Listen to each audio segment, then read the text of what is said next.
Hello friends, welcome to शाखा study 2.0। तो दोस्तों, एमएड एंट्रेंस के लिए जो हम यहाँ पर तैयारी कर रहे हैं उसकी आज सब्जेक्ट कॉम्पिटेंस की तीसरी वीडियो है, यानी ये पार्ट 3 है। तो इस पार्ट 3 में हम आपका यहाँ पर स्वागत करते हैं। दोस्तों, पिछली 2 वीडियोज़ में आपने हमारे पढ़ाने का तरीका देख लिया होगा, ठीक है, कि क्वेश्चंस को लेकर हम क्वेश्चन को एक्सप्लेन करते हैं और जितनी भी ज़्यादा उससे रिलेटेड इन्फॉर्मेशन हो सकती है वो हम यहाँ पर देने की कोशिश करते हैं। चाहे एक वीडियो में क्वेश्चन कम हो, लेकिन हमारा जो मोटिव है वो ये रहता है कि आपको ज़्यादा यहाँ पर जानकारी प्रोवाइड कराई जाए। जो भी हो सकता है वो यहाँ पर ज़्यादा से ज़्यादा प्रोवाइड करा जाए। यानी कि एक क्लास में यदि हम 10 क्वेश्चन करा रहे हैं तो हमारा मानना ये होता है कि उनके अगर 4 ऑप्शन है तो हम 10 के बजाय 40 क्वेश्चन हम अपने यहाँ पर तैयार कर लें। इस तरह से यहाँ पर हम तैयारी करेंगे।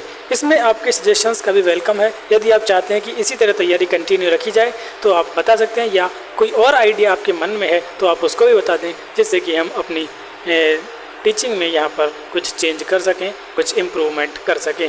देखिए, आपके जो सजेशन होंगे उनको हम सीरियसली लेंगे और जो भी आप अच्छा सुझाव देंगे उसको हम अपनी टीचिंग में यहाँ पर वीडियो में अपनाने की कोशिश करेंगे। तो दोस्तों, पहली 2 वीडियोज़ में हमने लगभग 180 तक क्वेश्चन कर लिए हैं। तो अब हम आगे के क्वेश्चन यहाँ पर स्टार्ट करते हैं। चलिए बिना टाइम वेस्ट किए शुरू कर देते हैं।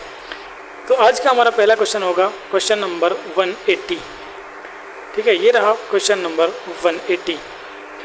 क्वेश्चन नंबर 180 है, Reilly and Lewis divided exceptional children into dash categories. यानी रिली एंड लेविस ने विशिष्ट बालकों को कितने वर्गों में बांटा है।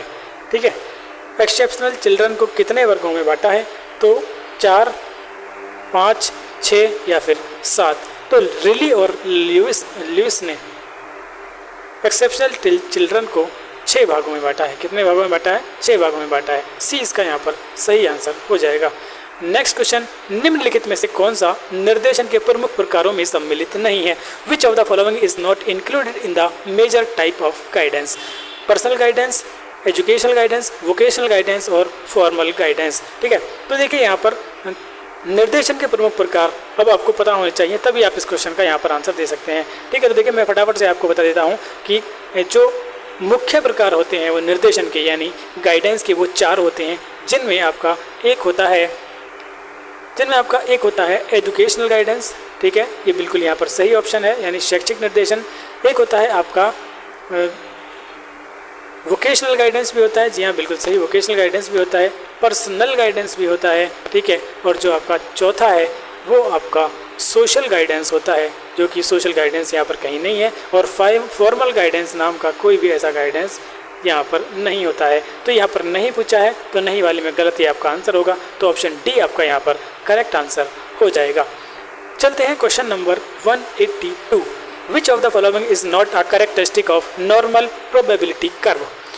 निम्नलिखित विकल्पों में से कौन सा एक सामान्य प्रायिकता वक्र की विशेषता नहीं है? ठीक है, यहाँ पर भी नहीं पूछी है तो आपको गलत वाला ऑप्शन चूज करना है। ठीक है, बेल शेप्ड बिल्कुल होता है नॉर्मल प्रोबेबिलिटी कर्व। सिमेट्रिकल भी होता है, बिल्कुल सममित। रियल कर्व, वास्तविक चक्र, चलो देखते हैं। और यूनिमोडल यानी एक बहुलकी, जी हाँ बिल्कुल ये भी होता है। तो देखिए जो नहीं है, जो वास्तविक वक्र है वो आपका नहीं होता है, यानी रियल कर्व नहीं होता है। तो 120 का आपका ऑप्शन नंबर सी यहाँ पर एकदम करेक्ट हो जाएगा।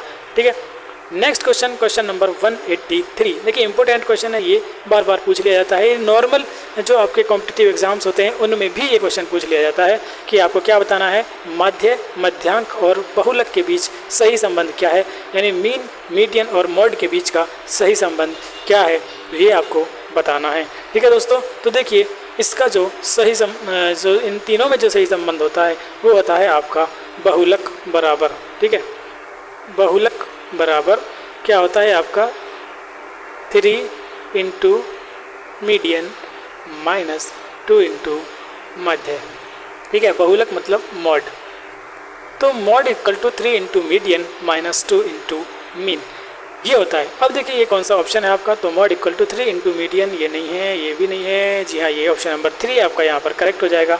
बहुलक बराबर माध्यांक 3 इंटू माध्यांक माइनस 2 इंटू माध्य, mode is equal to 3 into median into 2 into mean.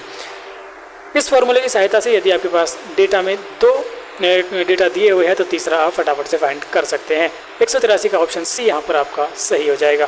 Question number 184। Question number 184 है, which of the following is not an element of creativity. निम्नलिखित विकल्पों में से कौन सा सृजनात्मकता का एक तत्व नहीं है। देखिए दोस्तों, अब आपने यहाँ पर एक चीज़ नोटिस की होगी कि ज़्यादातर क्वेश्चंस में नोट करके पूछ रहा है, यानी कि एमएड में आपसे ये चाहता है एग्जामिनर कि आपको जो चीज़ें हैं वो पता होनी चाहिए, आप तुक्का ना मार सकें। ठीक है, तो आपको चीज़ें पता होंगी तो आप नोट वाला एलिमिनेट कर देंगे। ठीक है, तो यहाँ पर देखते हैं क्वेश्चन नंबर 184 में क्या कहा गया है, एलिमेंट ऑफ क्रिएटिविटी।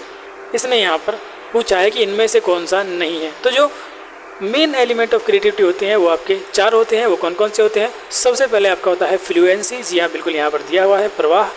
दूसरे नंबर पर आता है आपका फ्लेक्सिबिलिटी, जी बिल्कुल सही, ये भी है। तीसरा आता है आपका ओरिजिनलिटी, ओरिजिनलिटी मौलिकता, बिल्कुल सही है। और चौथा होता है आपका इलेबोरेशन, इलेबोरेशन,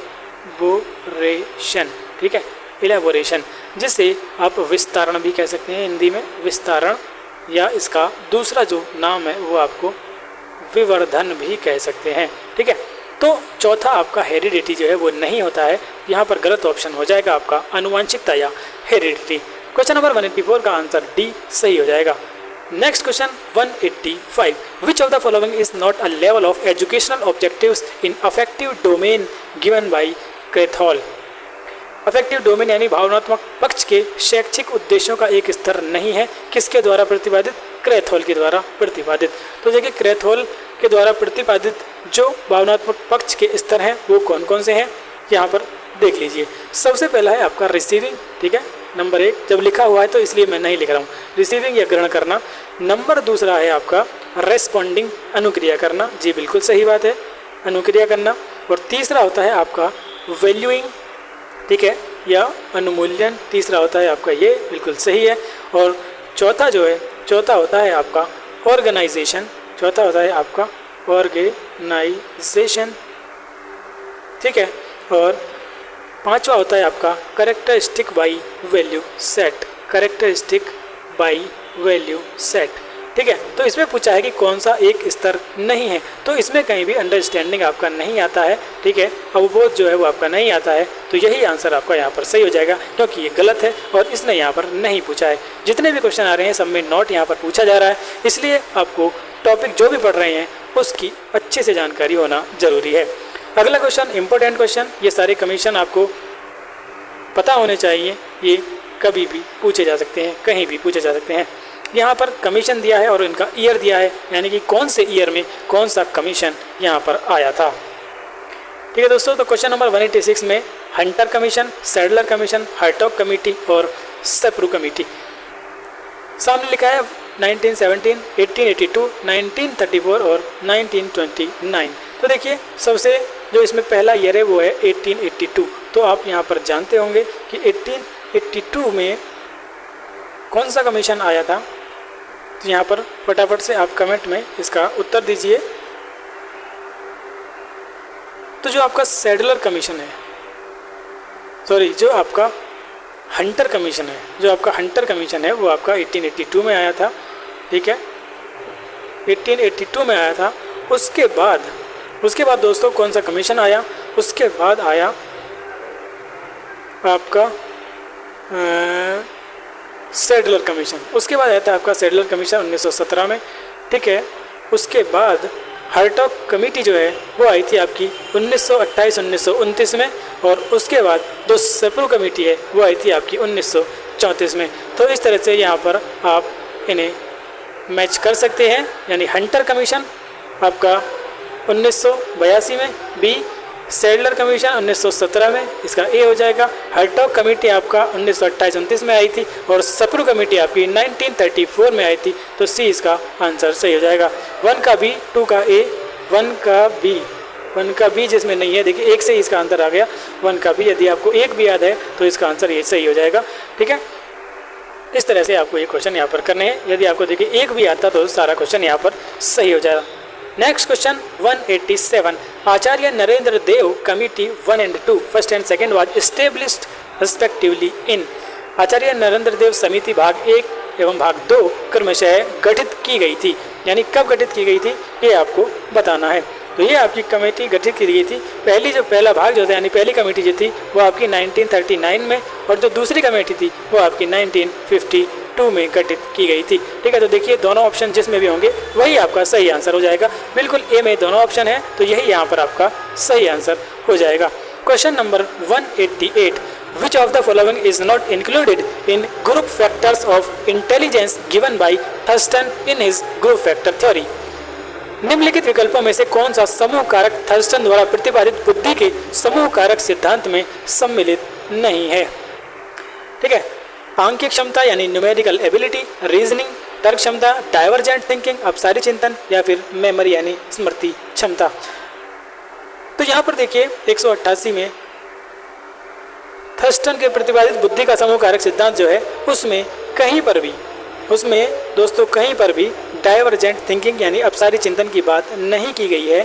ठीक है, अब देखिए सारे क्वेश्चन में नहीं पूछा है, सारे क्वेश्चन में नॉट पूछा है, इसलिए आपको जानकारी जरूर होनी चाहिए कि सही क्या है, तभी आप इन क्वेश्चंस को यहाँ पर सही कर पाएंगे। तो इसका आंसर सी यहाँ पर सही हो जाएगा। Question number 189, the book the nature of administrative process was written by. पुस्तक the nature of administrative process जो है वो किसके द्वारा लिखी गई है? तो यहाँ पर आपको बताना है बी सीयर्स, कैम्बल, आर मोटपॉल, या फिर Graham बल्फोर।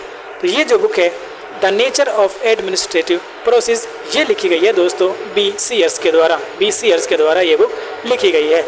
Next question, which of the following is not a central university? देखिए ये जनरल क्वेश्चन है, कोई भी इसका आंसर दे सकता है। University of Allahabad, university of Lucknow, Banaras Hindu university, या फिर अलीगढ़ मुस्लिम यूनिवर्सिटी। देखिए आप जानते हैं कि बनारस हिंदू यूनिवर्सिटी हो, चाहे इलाहाबाद यूनिवर्सिटी हो, चाहे अलीगढ़ यूनिवर्सिटी हो, ये तीनों सेंट्रल यूनिवर्सिटीज़ हैं, लेकिन जो लखनऊ यूनिवर्सिटी है ये आपकी स्टेट यूनिवर्सिटी है। तो स्टेट यूनिवर्सिटी है होने के नाते इसका जो आंसर है वो यहाँ पर लखनऊ यूनिवर्सिटी हो जाएगा। Question number 191, cumulative records are not helpful in. संचयी अभिलेख सहायक नहीं होते हैं, किसमें सहायक नहीं होते हैं? Identifying the qualities of student, जी ये तो बिल्कुल होते हैं, छात्रों के गुणों की पहचान करने में। दूसरा, प्लेसमेंट ऑफ स्टूडेंट, छात्रों के स्थापन में भी सहायक होते हैं। Solving the individual problems of student, छात्रों की व्यक्तिगत समस्याओं के समाधान में भी सहायक होते हैं। Solving the family problems of student, देखिए फैमिली जो ये डेटा होता है, क्यूमुलेटिव रिकॉर्ड्स होते हैं, ये फैमिली समस्याओं को समाधान में कोई हेल्प नहीं करता है। ठीक है, क्योंकि ये जो है क्यूमुलेटिव रिकॉर्ड्स बच्चे के जो है स्कूल में जो रिकॉर्ड किए जाते हैं। ठीक है, तो इसका ऑप्शन जो है डी यहाँ पर सही आंसर हो जाएगा। Question number 191, in India providing education is the responsibility of. Bharat में शिक्षा प्रदान करना उत्तरदायित्व है किसका? सेंट्रल गवर्नमेंट का, स्टेट गवर्नमेंट का, सेंट्रल एंड स्टेट बोथ, या फिर लोकल बॉडीज का। तो देखिए जनरल क्वेश्चन है, बिल्कुल कोई भी आंसर दे सकता है। दोनों केंद्र एवं राज्य सरकारों का दायित्व है कि वो शिक्षा प्रदान करें।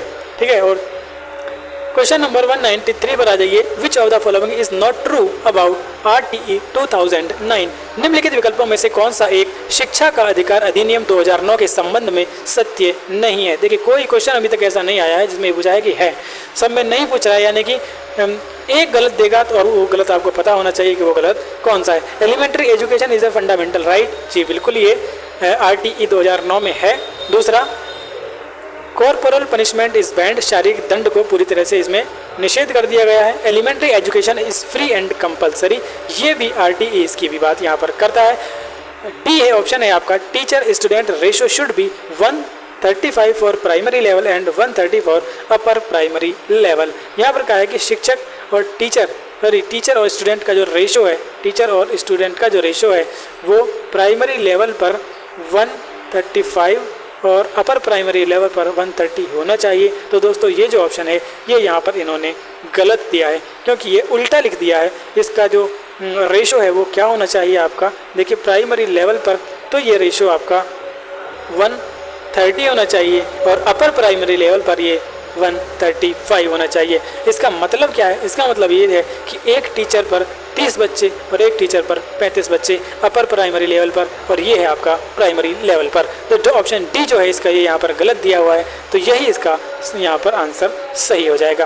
Question number 194, which of the following is not a method of estimating reliability. निम्नलिखित विकल्पों में से कौन विश्वसनीयता ज्ञात करने की विधि नहीं है? Test retest method, internal consistency method, parallel form method या फिर रैंक डिफरेंस मेथड। तो परीक्षण पुनर्परीक्षण विधि, आंतरिक संगति विधि, समानांतर फार्म विधि या फिर कोटि अंतर विधि। तो देखिए विश्वसनीयता ज्ञात करने की विधि नहीं है। देखिए इसमें भी नहीं, हर क्वेश्चन में नहीं पूछा है कि ये कौन मतलब क्या नहीं है। तो देखिए यहाँ पर जो ये 3 मेथड हैं ये विश्वसनीयता ज्ञात करने की विधि में आते हैं, लेकिन जो कोटि अंतर मेथड है यानी रैंक डिफरेंस मेथड है ये आपका किस में यूज़ होता है, ये कोरिलेशन कोफिशिएंट को फाइंड करने में इसका यूज़ किया जाता है। तो ऑप्शन डी यहाँ पर इसका सही आंसर हो जाएगा। Question number 195, which of the following is not a type of validity. निम्नलिखित विकल्प में कौन सा एक वैधता का प्रकार नहीं है। ठीक है, वैधता का प्रकार पूछा है, content validity, criterion related validity, construct validity या फिर नॉर्मल वैलिडिटी, अंतर विषय वैधता, कसौटी संबंधी वैधता, रचनात्मक वैधता या फिर सामान्य वैधता। तो क्वेश्चन नंबर 195, तो देखिए टाइप ऑफ वैलिडिटी जो होते हैं मैं यहाँ पर आपको बता देता हूँ कौन कौन से होते हैं। जो इसमें लिखे हैं उन्हें मैं लिखूंगा नहीं। टाइप ऑफ वैलिडिटी में कंटेंट वैलिडिटी होता है, बिल्कुल सही। उसके अलावा आपका क्राइटेरियन रिलेटेड वैलिडिटी होता है, बिल्कुल सही। उसके अलावा आपका कंस्ट्रक्ट वैलिडिटी, ये तीनों जो होते हैं ये आपके वैधता के प्रकार होते हैं। लेकिन जो नॉर्मल वैलिडिटी है वो आपका वैधता का प्रकार यानी वैलिडिटी का टाइप नहीं होता है, इसलिए ऑप्शन डी इसका यहाँ पर सही आंसर हो जाएगा। Next question 196, the concept of cultural lag was given by. Cultural lag निम्नलिखित में से किसने सांस्कृतिक विलंबना का संप्रत्यय दिया था।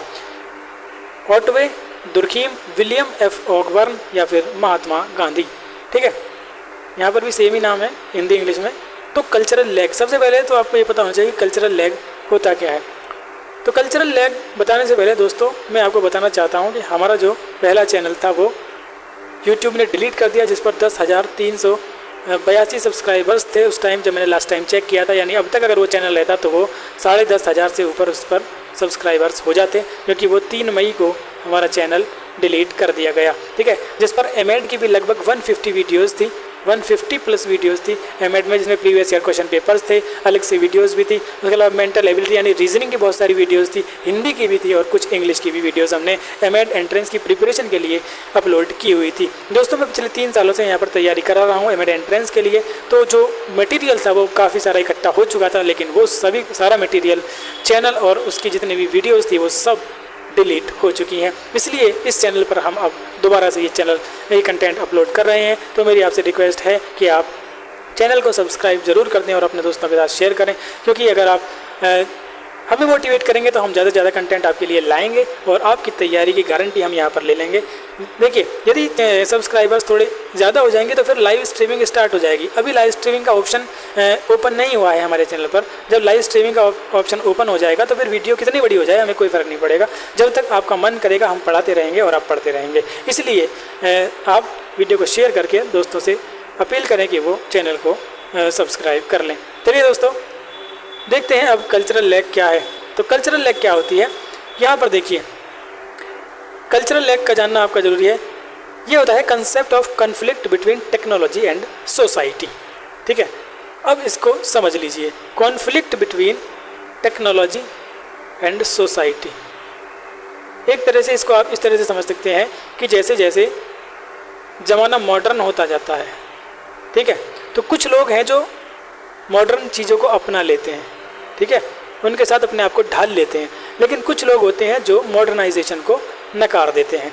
तो ये ज़माना तो आगे चला गया लेकिन वो लोग पीछे ही रह जाते हैं। तो ये जो गैप होता है इसी को कल्चरल लैग। तो दोस्तों ये जो गैप है कि ज़माने का मॉडर्न होकर आगे निकल जाना और लोगों का फिर भी पीछे ही रह जाना, ये आपका कल्चरल लैग कहलाता है। तो ये कल्चरल लैग का जो कंसेप्ट है ये दिया था आपका किसने, विलियम एफ ऑकबर्न ने। विलियम फील्ड ऑकबर्न इनका पूरा नाम है, इन्होंने इसको दिया था, इंट्रोड्यूस किया था। Question number 197, the social change is not affected by. सामाजिक परिवर्तन प्रभावित नहीं होता है, किससे प्रभावित नहीं होता है, संस्कृति और तकनीकी से, एजुकेशन से, मॉडर्नाइजेशन से या फिर ऑर्थोडॉक्सी से। प्रभावित सामाजिक परिवर्तन प्रभावित नहीं होता है। अच्छा, तो देखिए संस्कृति और तकनीकी से बिल्कुल सोशल चेंज होता है, अफेक्ट होता है, शिक्षा से भी होता है और मॉडर्नाइजेशन से भी होता है। लेकिन रूढ़िवादिता के द्वारा जो सामाजिक परिवर्तन है वो चेंज अफेक्ट नहीं होता है। ठीक है, क्वेश्चन नंबर 198 देखते हैं, विच of the following is not a step of syntax for teaching model of understanding level given by H.C. Morrison. ठीक है, तो H.C. मॉरिसन निम्नलिखित में से विकल्पों में से कौन सा एक H.C. मॉरिसन द्वारा प्रतिपादित अवबोध स्तर के शिक्षण प्रतिमान की संरचना का एक चरण नहीं है? समन्वेषण यानी एक्सप्लोरेशन, प्रेजेंटेशन यानी प्रस्तुतिकरण, एप्लीकेशन यानी अनुप्रयोग या फिर एसिमुलेशन यानी परिपाक। तो 198 का जो आपका ऑप्शन सी है, एप्लीकेशन यानी अनुप्रयोग, ये यहाँ पर एकदम सही हो जाएगा। ठीक है, ये मॉरिसन द्वारा प्रतिपादित अवबोध स्तर के शिक्षण प्रतिमान की संरचना का चरण में नहीं आता है, इसलिए ऑप्शन सी एप्लीकेशन यानी अनुप्रयोग आपका यहाँ पर सही आंसर हो जाएगा। चलते हैं अगले प्रश्न की ओर। Which is not true about NAAC। ठीक है, NAAC के बारे में आपको बताना है कि कौन सा कथन सत्य नहीं है। It is an abbreviation of national assessment and accreditation council. Accreditation council, यह है राष्ट्रीय मूल्यांकन एवं प्रत्यायन परिषद का संक्षिप्त रूप है। दूसरा है, it is funded by university grant commission, यह विश्वविद्यालय अनुदान आयोग द्वारा वित्त पोषित है। इट वॉज इस्टेब्लिश्ड इन 1991, इसकी स्थापना 1991 में हुई थी। और इट इज़ ऑटोनोमस बॉडी, यह एक स्वायत्त संस्था है। तो NAAC के बारे में कौन सा सत्य नहीं है आपको ये बताना है। तो देखिए, इसका जो एब्रीविएशन यानी इसकी जो फुल फॉर्म है यहाँ पर बताई गई है, national assessment and accreditation council. जी ये बिल्कुल सही इसकी फुल फॉर्म है। दूसरा, it is funded by university grant commission, UGC के द्वारा इसको मतलब फंड दिया जाता है, ये भी बिल्कुल सही बात है।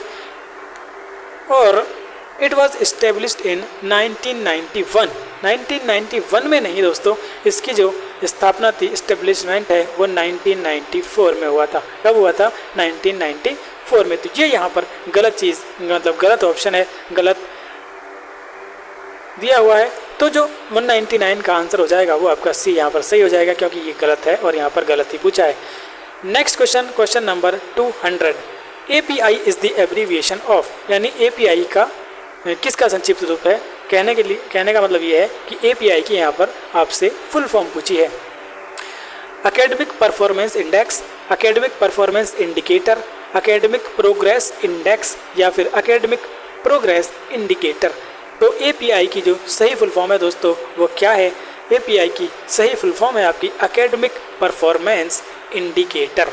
ठीक है, तो देखिए कौन सा है ऑप्शन? ऑप्शन बी यहाँ पर आपका एकदम सही हो जाएगा। Academic performance indicator is the full form of API। तो दोस्तों इस तरह से हमने यहाँ पर 200 क्वेश्चंस पूरे कर लिए हैं। आज की वीडियो में बस इतना ही रहने देते हैं, मिलेंगे अगली वीडियो में कुछ और क्वेश्चंस के साथ।